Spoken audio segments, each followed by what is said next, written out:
Talking about stroke. Stroke को हम कैसे डिफ़ाइन करते हैं? Permanent focal neurological deficit due to a vascular cause. Stroke को अंडरस्टैंड करने के लिए we need to have an idea about the vascular network in the brain. ये जो स्ट्रक्चर डिपिक्टेड है ना, that is basically the circle of Willis, ठीक है, and that is present in the base of the skull. Circle of Willis को हम divide करते हैं into the anterior and the posterior circulation. Anterior circulation में we have the internal carotid artery जो कि bifurcate करती है to form, this is the internal carotid, और ये बाइफिकेट करती है to form two arteries, the middle cerebral and the anterior cerebral. तो जो middle and anterior cerebral arteries है ना, together constitute the anterior circulation and they are basically primarily supplying the cerebral cortex. Cortex के 4 lobes होते हैं और इन 4 में से जो फ्रंटल है, जो पैराइटल है पूरा, और most of the temporal anterior circulation supply करती है, जबकि जो ऑक्सीपिटल लोब है दैट इज़ अंडर दी और that is the vascular territory of the posterior circulation. इसके अलावा एंटीरियर सर्कुलेशन बेसल गैंग्लिया को भी सप्लाई करती है और इंटरनल कैप्सूल को भी। I'll explain this later. I'm assuming कि आपको बेसिक नो-हाउ है न्यूरोलॉजी की। इंटरनल कैप्सूल में जो तमाम डिसेंडिंग और असेंडिंग फाइबर्स होते हैं ना, वो गुजर रहे होते हैं, ठीक है। To clarify in the easiest way that I can. अच्छा, अब आपको एक इमेज दिखानी पड़ेगी। इस इमेज में आप बेसिकली ना ब्रेन की एक hemisphere, this is probably the right hemisphere depicted, नहीं, हम अज्यूम करते हैं लेफ्ट हेमिस्फेयर है। Left is dominant hemisphere in the majority of individuals because most of us are right handed. तो इसका ना ये बेसिकली कोरोनल सेक्शन है। I will explain this a little bit. ये जो है ना, this is the medial part and this is the lateral part of the left cerebral cortex. अब इसमें ना बेसिकली ग्रीन में उन्होंने डिपिक्ट किया हुआ है the part which is supplied by the anterior cerebral artery, and pink में depict किया हुआ है the part which is supplied by the middle cerebral artery, ठीक है। इसके अलावा एक एक्स्ट्रा चीज़ है जो कि मैं चाहती हूँ आप देखें। इन्होंने लेबल किया हुआ है watershed areas. Watershed areas are basically the areas where the different arterial supplies interact. जैसे कि जहाँ anterior cerebral artery की सप्लाई ख़त्म होती है और मिडल की शुरू होती है, ये बॉर्डर जोन है। यहाँ neither of them are taking responsibility और इन्फार्क्ट के चांसेस मैक्सिमम होते हैं, ठीक है। Take a look at this. ये पहला वाटरशेड एरिया और ये second watershed area between the middle and the posterior cerebral artery. तो ये आप इमेज जहन में रखिएगा। अब मैं आपको एक इंटरेस्टिंग सी चीज़ शो करूँगी which is basically the this over here is basically the homunculus, the sensory and the motor होमनक्यूलस।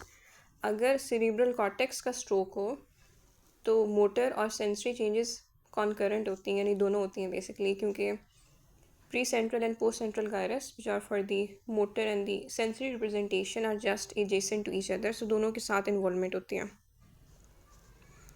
अब आप देख सकते हैं कि जो एंटीरियर सेरिब्रल आर्टरी की वैस्कुलर टेरिटरी है वहाँ रिप्रेजेंटेशन है लोअर लिम्ब की, जबकि जो एंटीरियर है वहाँ रिप्रेजेंटेशन है आर्म की और फेस की। सो अगर सिर्फ आइसोलेशन में एंटीरियर सेरिब्रल आर्टरी का इन्फाक्ट है ना, तो जिस साइड का हेमिस्फेयर है, यानी जिस साइड की एंटीरियर सेरिब्रल आर्टरी है, उसके ऑपोजिट साइड का जो लिम्ब है ना, लोअर लिम्ब है ना, वो पैरालाइज्ड होगा और लॉस ऑफ सेंसेशन भी होगी कंप्लीट, ठीक है। इसलिए लोकलाइजेशन में हमने सारी चीज़ें चेक करनी होती हैं, ठीक है।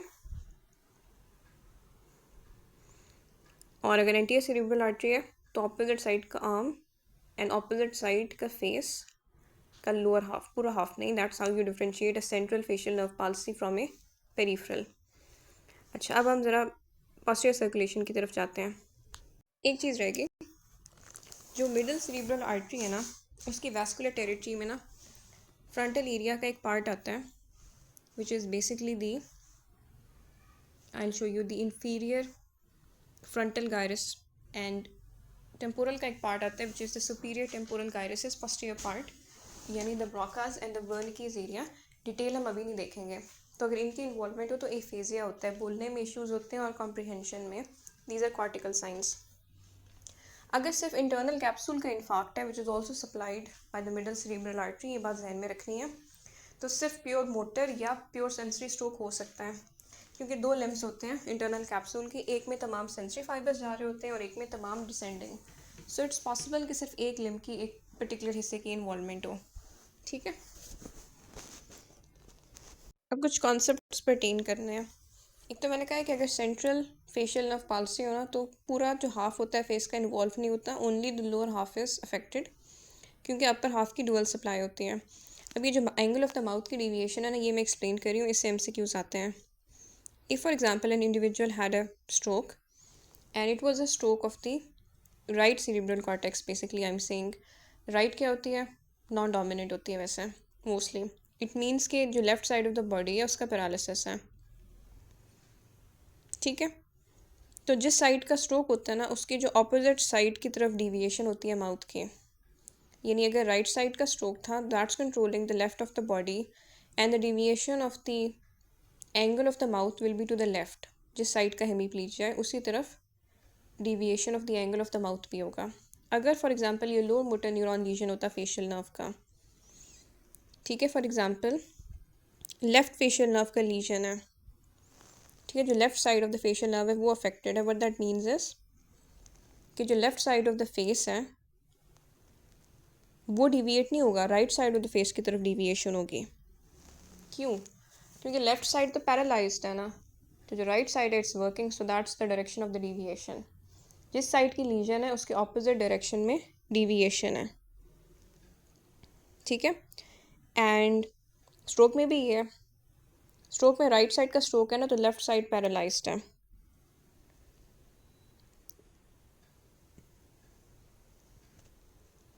आगे हम बेसिकली ना पोस्टीरियर सर्कुलेशन पढ़ रहे हैं।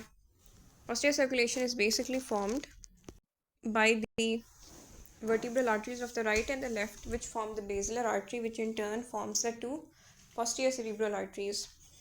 तो अभी हम स्टार्ट करेंगे, if the occlusion is of either the right or the left posterior cerebral artery, तो हम किस तरह की manifestations expect करते हैं।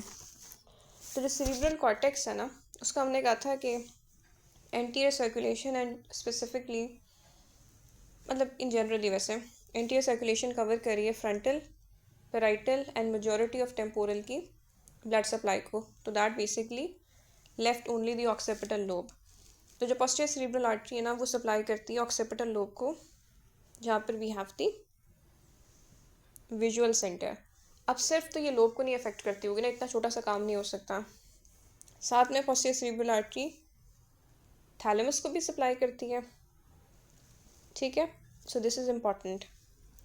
तो अगर फॉर एग्जांपल एक individual has a right posterior cerebral artery occlusion, which means there is going to be ischemia of the right occipital lobe, ऐसा ही है ना, तो that would lead to contralateral hemianopia, यानी अगर राइट occipital lobe का lesion है ना, तो जो लेफ्ट साइड है ना,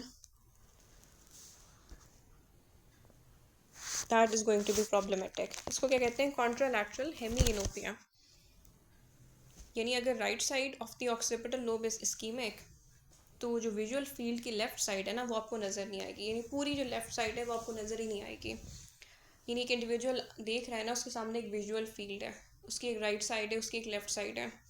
अगर right side of the occipital lobe उड़ गई है, तो left side of the visual field आपको नज़र ही नहीं आएगी, except for this thing that is right in front of you, क्योंकि मैकुलर स्पेयरिंग होती है, थोड़ी बहुत ही डुअल सप्लाई होती है मैकुला की। Macula is represented in the posterior pole of the posterior occipital lobe, और वहाँ पर थोड़ी बहुत ही ब्लड सप्लाई बाकी आर्टीरियल टेरिटरी से भी आ रही होती है। अच्छा, ये एक इम्पॉर्टेंट बात हमने डिस्कस कर ली है। ये मतलब अगर लेफ़्ट ऑक्सीपिटल कॉर्टेक्स का इस्कीमिया है ना, क्योंकि लेफ़्ट पोस्टीरियर सेरेब्रल आर्टरी में ओक्लूजन हो गया, एम्बुलस आ गया, तो जो राइट विजुअल फील्ड है ना, वो बिल्कुल नज़र नहीं आएगी except what is right in front of you, क्योंकि सेंट्रल विजन प्रिजर्व्ड होता है because of preservation of the macula. Macula को हम फोविया भी कहते हैं। यहाँ पर सबसे ज़्यादा कोन्स होते हैं, रॉड्स होते ही नहीं है, बेहतरीन एक्विटी होती है। ठीक है, इंपॉर्टेंट बात है, रॉड्स होते ही नहीं है, क्योंकि they are going to reduce the acuity by being there. ठीक है, अच्छा, अब क्योंकि मैकुलर स्पेयरिंग वाला कॉन्सेप्ट ना डिफ्रेंशिएट करता है कॉर्टिकल, ये मैकुलर स्पेयरिंग, ये कॉर्टिकल साइन है। अगर प्रॉब्लम होता है ऑप्टिक रेडिएशन का ना, तो तब भी कॉन्ट्रालैटरल होमोनिमस हेमिएनोपिया होना था। अगर फॉर एग्जांपल लेफ्ट साइड की ऑप्टिक रेडिएशन उड़ जाती ना, तो राइट साइड की विजुअल फील्ड का ही लॉस होना था, लेकिन मैकुलर स्पेयरिंग ना होती। यानी इस कॉन्टेक्स्ट में जो मैकुलर स्पेयरिंग है वो क्या है, एक लोकलाइजिंग कॉर्टिकल साइन है। इसके अलावा अगर डोमिनेंट हेमिस्फेयर की इन्वॉल्वमेंट है, हमारे डोमिनेंट हेमिस्फेयर कौन सा होता है, अमूमन लेफ्ट। अगर लेफ्ट ऑक्सीपिटल कॉर्टेक्स की इन्वॉल्वमेंट है, एक तो राइट विजुअल फील्ड उड़ जाएगी एक्सेप्ट द सेंट्रल पार्ट। ठीक है, इसके अलावा ना patient will suffer from alexia without agraphia. Agraphia क्या होता है, लिखना। एलेक्सिया क्या होता है, पढ़ना। तो उसको जो चीज़ लिखी हुई होगी ना, उसको समझ नहीं आएगा इसका मतलब क्या है, रीड नहीं कर सकता, रीडेबल लिटरेचर को कॉम्प्रीहेंड नहीं कर सकता, समझ नहीं आएगा क्या लिखा हुआ है। And this has nothing to do with literacy. ठीक है, और एक लेकिन उसको लिखे हुए वर्ड को पढ़ा नहीं जाएगा, लेकिन खुद लिखने में इशू नहीं है। So it's alexia without agraphia. ठीक है, अच्छा ये क्या होता है, क्योंकि जो पीसी है ना वो सप्लाई कर रही होती है कॉर्पस कैलोसम के बिल्कुल पोस्टीरियर हिस्से को, which is the splenium of the corpus callosum. ठीक है, अब आई एम होपिंग कि आपको बात एक्सप्लेन सही से समझ आ रही है। तो जब वो कॉर्टिकल ब्लाइंडनेस कहते हैं ना, तो कॉर्टिकल ब्लाइंडनेस ना हमेशा वही होता है कि ऑपोजिट साइड की जो विजुअल फील्ड है वो आपको नज़र नहीं आ रही except the central issue. That's literally what cortical blindness means. इसके अलावा अगर पोस्टीरियर सेरिब्रल इन्फार्क्ट है, तो जो रिटन वर्ड है वो कॉम्प्रिहेंड नहीं होगा, पढ़ा नहीं जाएगा, समझ नहीं आएगा ये क्या लिखा हुआ है। Even the individual was very literate, was may be A PhD individual, अब वो पढ़ नहीं सकता, लेकिन उसको खुद लिखने में इशू नहीं है because of the involvement of the splenium of the corpus callosum. तो ये भी एक फीचर है PCA इन्फार्क्ट का। इसके अलावा there is a third feature which is something known as prosopagnosia. अब इसको ना मैं फर्दर एक्सप्लेन करूँगी, क्योंकि यहाँ पर ना एक कन्फ्यूजन आ जाती है बाद में। लेकिन inability to recognise familiar faces, ये फेशियल ब्लाइंडनेस होती है बेसिकली। ये नॉन डोमिनेंट हेमिस्फेयर का फीचर है। जब हमने मिडल सेरिब्रल आर्टरी पढ़ी थी ना, I am not sure if I told you this, middle cerebral artery occlusion is the most common occlusion which can happen. उसमें हमने कॉर्टिकल साइंस पढ़े थे ना, because of the involvement of the Broca's and the Wernicke's, and they were only going to be there अगर dominant hemisphere की involvement हो। Non dominant hemisphere की अगर इन्वॉल्वमेंट हो तो इफेजिया नहीं होता, हेमी निग्लेक्ट सिंड्रोम होता है। I did not explain that. अगर नॉन डोमिनेंट हेमिस्फेयर कौन सा होता है, राइट। तो अगर राइट साइड का cerebral cortical stroke है, तो patient will neglect the left side of the body, will behave as if the left side doesn't exist। Beth करते हुए लेफ्ट साइड को वॉश नहीं करेगा, लेफ्ट साइड सॉक नहीं पहनेगा, लेफ्ट साइड ग्लव्स नहीं पहनेगा। ठीक है, तो ये होता है हेमी निग्लेक्ट। सिमिलरली अगर नॉन डोमिनेंट साइड की पोस्टीरियर सेरिब्रल आर्टरी का इन्फार्क्ट होना, तो that leads to something known as prosopagnosia, facial blindness. इससे पहले जो हमने पढ़ा था ना alexia without agraphia, that was a feature of dominant hemisphere involvement. लेकिन ये प्रोजोपैग्नोसिया ना, ये जो फेशियल ब्लाइंडनेस है, इसका ये मतलब नहीं है कि आप देख नहीं सकते, your vision is intact. Alexia में भी विजन इंटैक्ट था, कॉम्प्रिहेंशन के इशूज़ थे, अभी भी विजन इंटैक्ट है, नज़र आ रहा है, रिकग्निशन नहीं हो रही फेस की, आप you can't even recognise your siblings. ठीक है, so you can understand how that is fairly, it is very horrifying. ठीक है, अच्छा अब एक चीज़ दिखानी थी मैंने आपको। अच्छा ये ना I basically wrote it like this because I wanted you to understand the difference. अगर ऑक्सीपिटल लोब का इन्फार्क्ट है secondary to involvement of the PCA, तो तो a condition develops which is alexia without agraphia. Written word समझ नहीं आ रहा, लेकिन लिखने में कोई दिक्कत नहीं है। अगर पेराइटल लोब की इन्वॉल्वमेंट हो बाय अ स्ट्रोक सिंड्रोम, तो एलेक्सिया इन एग्राफिया एक साथ होते हैं। लेकिन अगर एलेक्सिया है और एग्राफिया नहीं है, तो that is pointing towards the occipital lobe. लेकिन अगर एलेक्सिया है और साथ में एग्राफिया भी है, जो चीज़ लिखी हुई है वो भी नहीं पढ़ी जा रही और ख़ुद भी नहीं लिख सकते, even though the individual was literate और मोटर फंक्शन इंटैक्ट है, that is pointing towards parietal lobe involvement. ठीक है, अच्छा जो प्रोजोपैग्नोसिया है ना, फर्स्ट स्टेज में उन्होंने लिखा हुआ है कि ये प्राइमरीली ऑक्सीपिटल लोब का ट्रेट है, लेकिन इसकी ना पेराइटल लोब वाले फीचर्स भी हैं।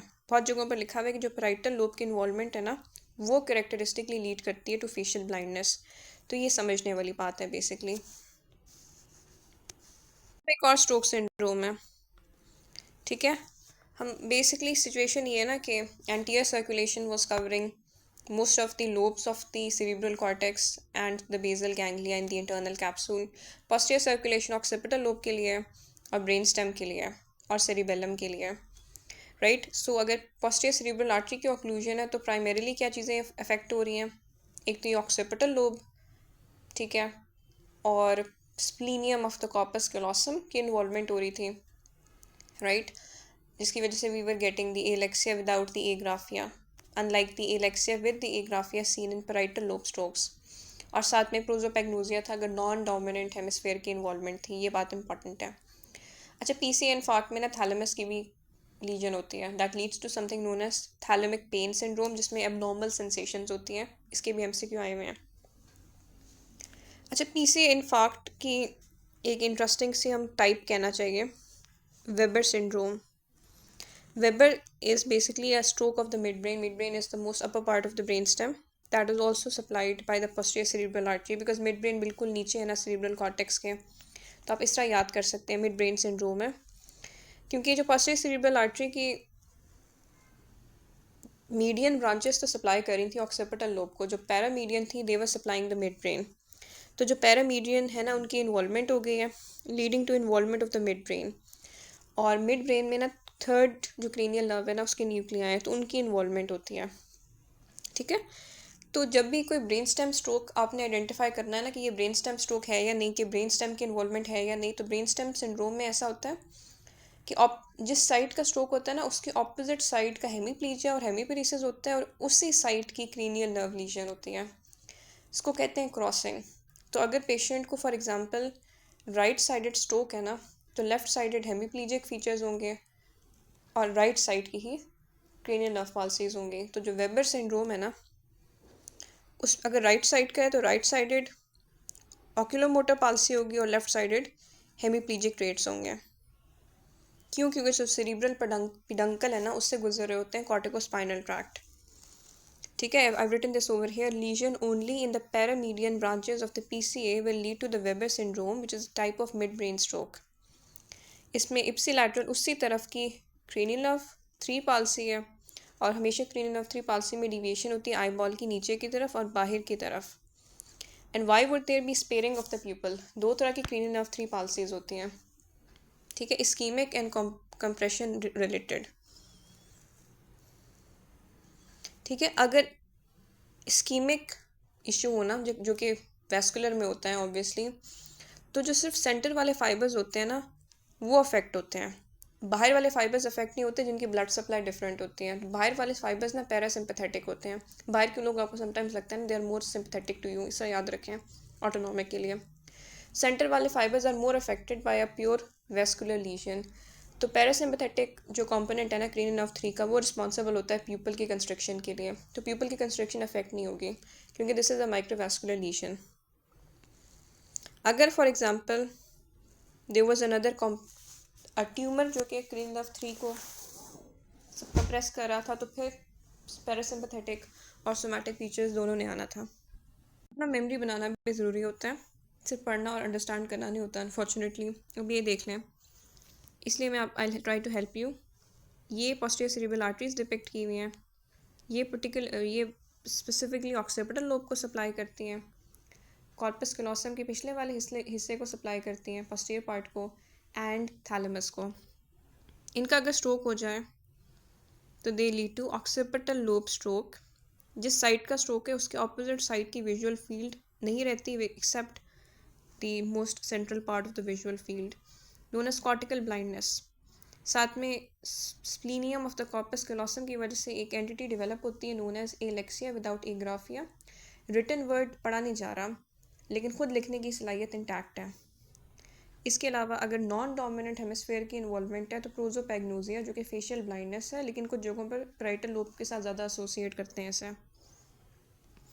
इसके बाद ये बेसिकली उन्होंने कहा है कि अगर है पोस्टीरियर सेरिब्रल आर्टरी का ही मसला लेकिन सिर्फ और सिर्फ या फिर साथ में उसके पैरामीडियन ब्रांचेस का भी है, तो the condition that develops is known as a Weber syndrome.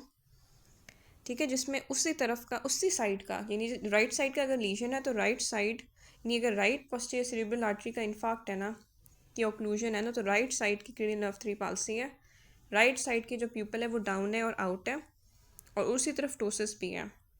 ठीक है, और लेफ्ट साइड में हेमीप्लीजिक फाइंडिंग्स हैं।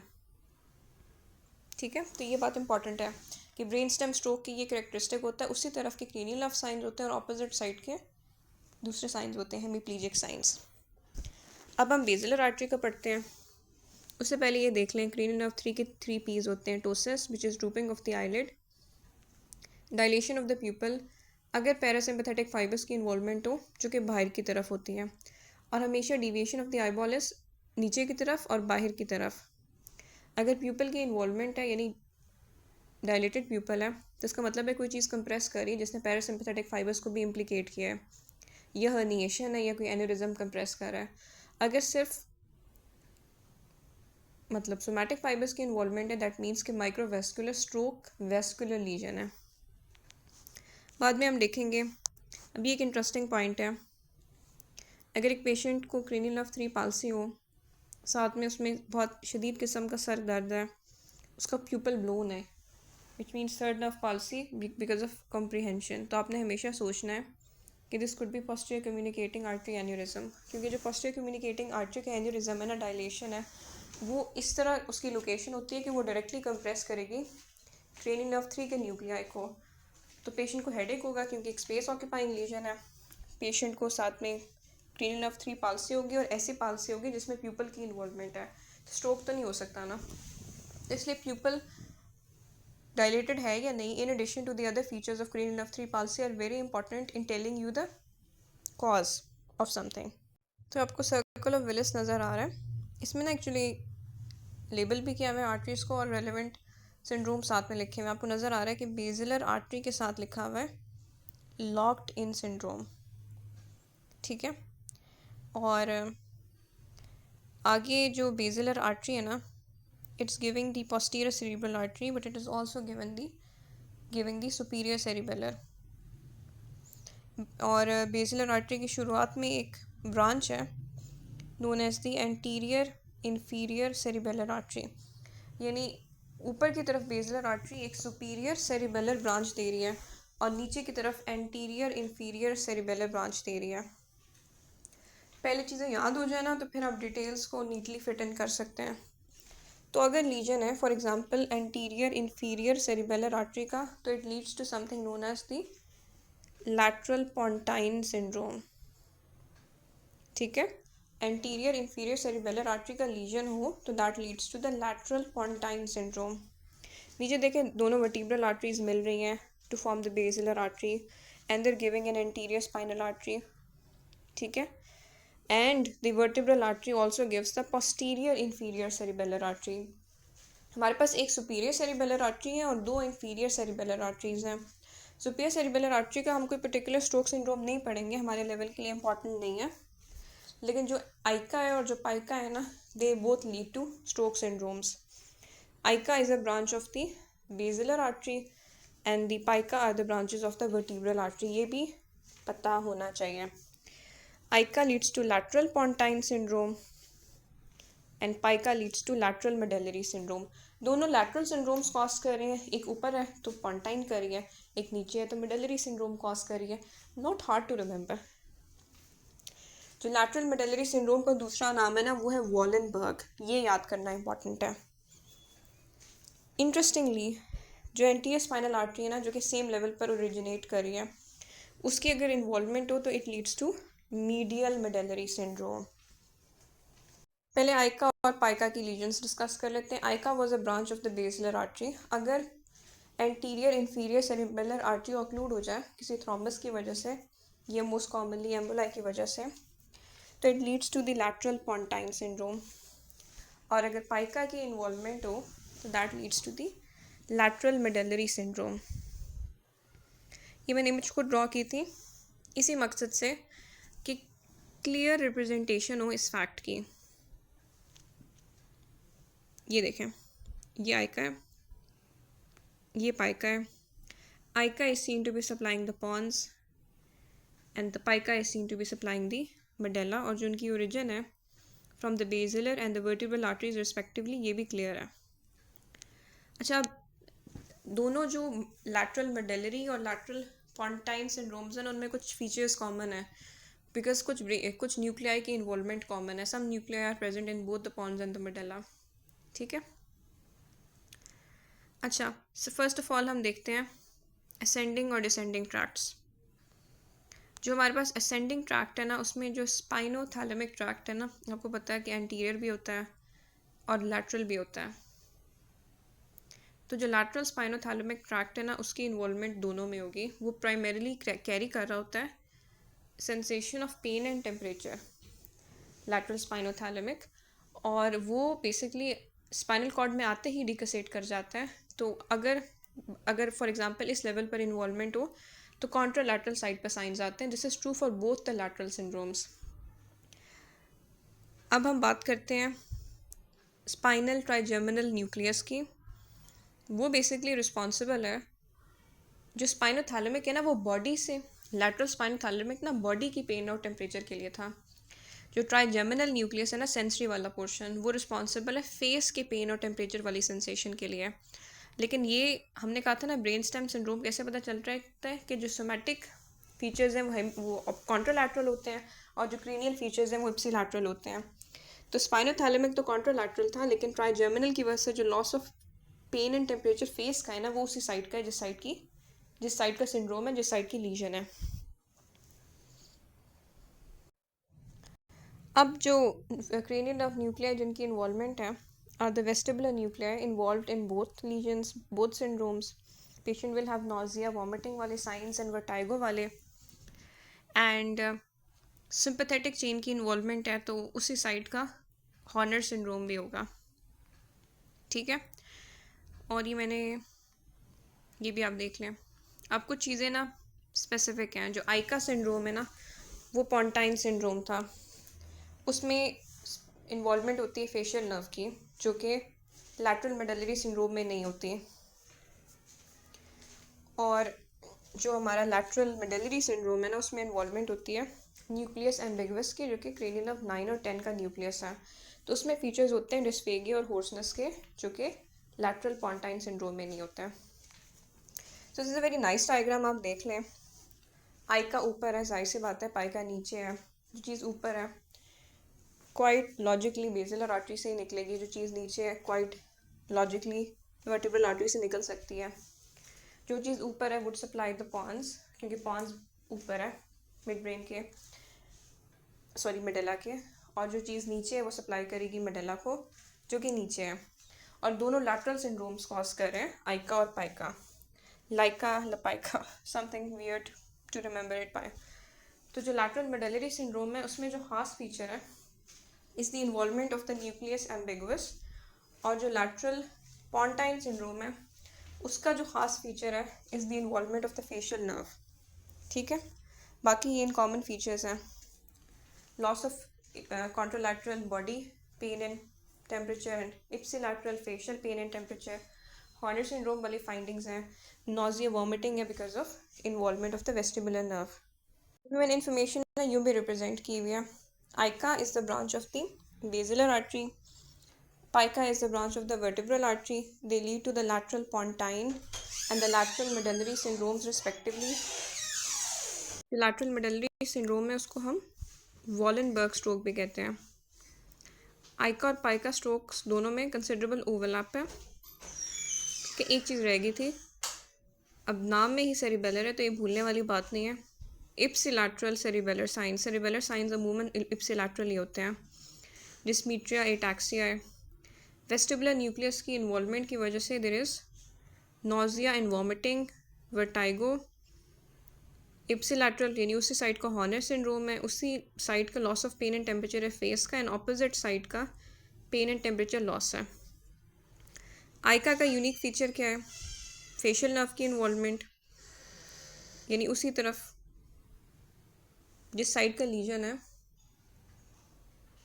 ठीक है। और अब ओवर हेयर बेसिकली क्योंकि न्यूक्लियाई की इन्वॉल्वमेंट है ना, it's not a central issue, it's not a cortical sign, it's a lower motor neuron issue. तो साथ में लॉस ऑफ लैक्रिमेशन भी होगी, which is a lower motor neuron sign, not an upper motor neuron sign.